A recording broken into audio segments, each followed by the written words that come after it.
Mankey is level 20 as well, so Now, Kadabra is going to teleport us. Oh, he can't teleport us off the ship. That's interesting. That's right, because there's an event that is triggered. Now, I know what you're thinking. Pokemon is a simple RPG. But yeah, that's right. There are certain events in this game that are triggered by certain things happening. Getting cut from the captain means you have cured his seasickness and the SS Anne can finally leave port. So by getting cut from him, we have cured him and triggered this cutscene of the St. Anne leaving port.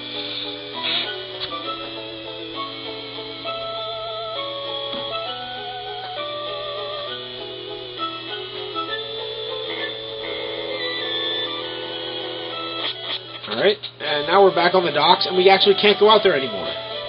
The ship has set sail. We will eventually be able to go out on that dock for another reason. But, for now, we are going to heal up, and I'm going to teach Cut to someone. Dun dun dun!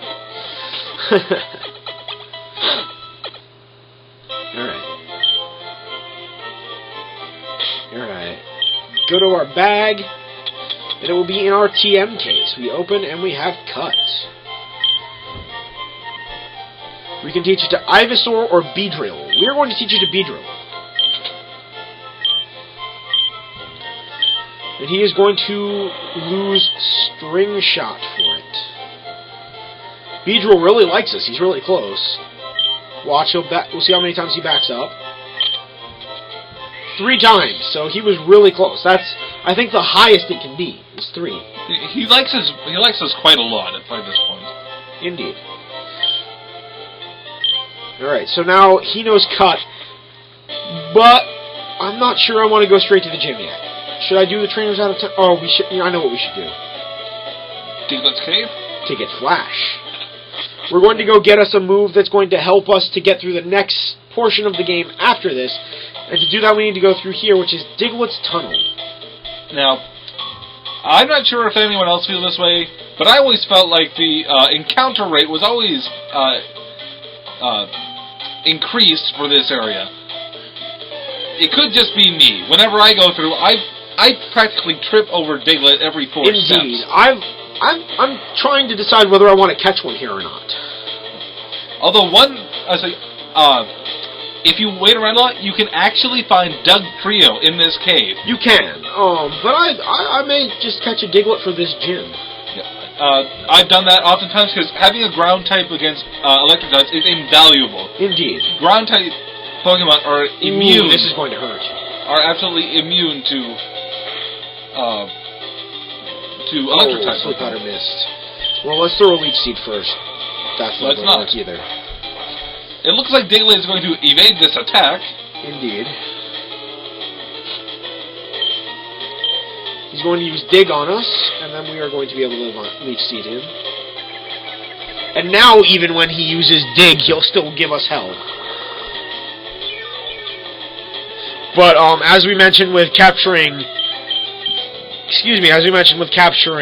Magikarp, Leech Seed is just a controlled way to get what we need from a Pokemon. Alright, now we have it asleep and seated. And I think I'm actually going to wait for it to go down a couple more bits of health. So I'm going to tackle it instead. In this case, Vine Whip would not be a wise decision because Vine Whip is super effective. That's right. Which might cause it to faint. Indeed. Alright, so now we're going to go to our bag now that's in the yellow. And we'll use a Pokeball. Let's see. Alright, we have a Diglett. Now, Diglett is an interesting choice on where we're going to put him on our team. He was transferred to Bill's PC and placed in box 1. Now, let's take a quick look at our team. Who we might replace. Beedrill is eventually going to be leaving our team. I think I'm going to save his spot for Gyarados. But at this point, I may take Pikachu off our team. Although, just for the sake of this gym, we probably will not be able to use Pidgeotto a lot. That is true as well. So it may be Pidgeotto who comes out this time, only for the fact that Pikachu can at least use its resistance to electricity to help us if need be. If it becomes something we need, so. We'll just take this guy out.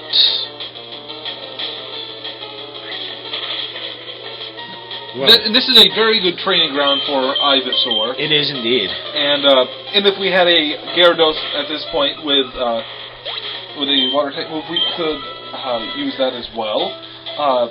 Probably once we get our Gyarados, I don't know if Three Penguins was planning on doing this, but the move Water Pulse that we got from this gym. Gyarados takes a while before it learns a water move, which is unfortunate for us. It's not very handy.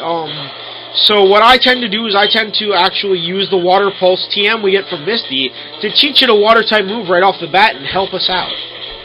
And later on, when we get the HM03 Surf, Surf is a very powerful water-type move, and Gyarados will be very well off with that. That's true. And I can't remember, I think it's in the late 30s, around level 38, I believe, it will learn Hydro Pump. Either 38 or between 38 and 42, right around in that area. Goodness, magnitude 9. Magnitude 10 is the highest that you can get with magnitude.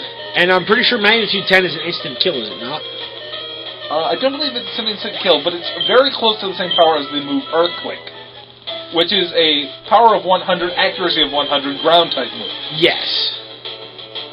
One of the strongest moves in the game. Alright, we're going to just run because Ivysaur is hurting here. Okay. So he's talking about how he wishes something could light up Rock Tunnel, which is where we're headed next. Now, in this house, if we speak to this gentleman... no, actually, it's the next one down. Yeah, it's the next guy. This one always freaks me out because he looks just like one of Oak's aides. Oh, no, this guy. He wants to trade an Abra for Mr. Mime. Now, we've already evolved our Abra, so it's too late for us, but I would rather have a Kadabra than Mr. Mime anyway. I don't know comparatively about their stats, I just prefer the attacks that Kadabra learns to the attacks that Mr. Mime learns. And once we're done here, if we go a little bit further south, we can find some items lying on the ground. Indeed we shall. Alright, so this guy wants to know if we have gathered at least 10 kinds of Pokemon. I think we have. We have 13, alright. Now if I'm not mistaken, this is the only item we actually need to get from Oak's Aids. Yep, there are several other items that are very, very helpful, such as the Item Finder, which we need 30 types of Pokemon for that one, I believe. And then the next two items, that both of which I love to have. At 40, if we go just west of Celadon City, at the base of... No, wait. At the base? At the start of the cycling road, he will give us the Amulet coin if we have 40 types of Pokemon. Which, if it's a hold item for a Pokemon, and if the Pokemon who is holding it is part of the battle, you get double the money at the end of the battle. And then the next item we have from Oak's Aid is if we have 50 Pokemon in our Pokédex, we can get the Experience Share, which we talked about earlier in one of these earlier videos. Which, if you give it's a hold item, you give it to a Pokemon, and the holding Pokemon will earn experience points, even if it's not part of the battle. Typically, it is half, but if you use this strategy using the Experience Share plus the swapping strategy and having your Pokemon out first, it will actually, instead of getting 50%, it will get 75% of the experience points instead. Indeed. I'm going to show a little bit of the secrets here. Back here, there's a tree that can now be cut. We're back in Pewter City, for those who didn't notice. If you remember, we talked about this being the Pokemon Museum, and back here is the off exhibit area, and there is a beautiful piece of amber. So he needs to share a secret with someone. He thinks this chunk of amber contains Pokemon DNA. It would be a shattering scientific breakthrough if a Pokemon could be resurrected from it. But his colleagues just ignore what he has to say. So he has a favor to ask. He wants us to examine this at a Pokemon lab somewhere. Now, excuse me. The Pokemon lab is on Cinnabar Island. And this item will pair with our Dome Fossil to get us 2 fossil Pokemon. So now that we've picked that item up, we're actually going to run back to Diglett's Cave, as it is the quickest way. back to Vermilion. I would use Kadabra, I'm sorry. I would use Kadabra's teleport, except for the fact that I just went to the Pokemon Center in Pewter City, meaning that it would return us to Pewter City instead of returning us to Vermilion.